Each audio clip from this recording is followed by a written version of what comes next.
આજે મારે રવિવારની હોસ્પિટલમાં રજા હતી, તો હું તપોવન ટેકરી આશ્રમ પર પહોંચી ગયો છું ભોળાનાથને જળ ચડાવવા. અને ત્યારબાદ હું કેસ લખવા બેઠી ગયો છું મારા મિત્રો સાથે. જેટલા દર્દી આવ્યા છે તે બધાના કેસ વ્યવસ્થિત રીતે કાઢવાના છે. તો અમે બધા બેઠી ગયા છે. ત્યારબાદ જે લોકોના કેસ નીકળી ગયા છે તે બધા દર્દીને હમીરભાઈ કેસ હાથમાં આપશે અને અંદર મોકલશે. તો કોઈને ખબર પડે નહીં એમ હું ચા પીવા આવી ગયો છું બધા દર્દી સાથે.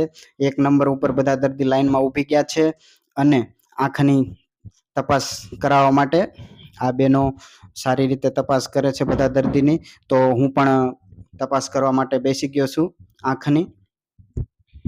ત્યારબાદ જે લોકોને મોતિયો આવે છે એ લોકોને આ રીતે સારવાર થાય છે આંખની. બહુ સરસ રીતે આ બેન આંખની તપાસ કરે છે દર્દીની. અને ડૉક્ટર સાહેબ બધા દર્દીને લાઈનમાં વ્યવસ્થિત તપાસ કરે છે આંખની. તો હું પણ આંખની તપાસ કરવા માટે સાહેબ પાસે બેસી ગયો છું. અને ત્યારબાદ બીજા નંબર ઉપર આંખના નંબર માટે તપાસ ચાલુ હતી. તો હું પણ મારા આંખના નંબર માટે બેસી ગયો છું. અને ત્યારબાદ જે લોકોને નંબર હોય છે એ લોકોને અહીંથી ચશ્મા લેવાની હોય છે. તો હું પણ મારી ચશ્મા ગોતવા માટે તૈયાર થઈ ગયો છું. ચાલુ છે ચશ્મા ગોતવાનું.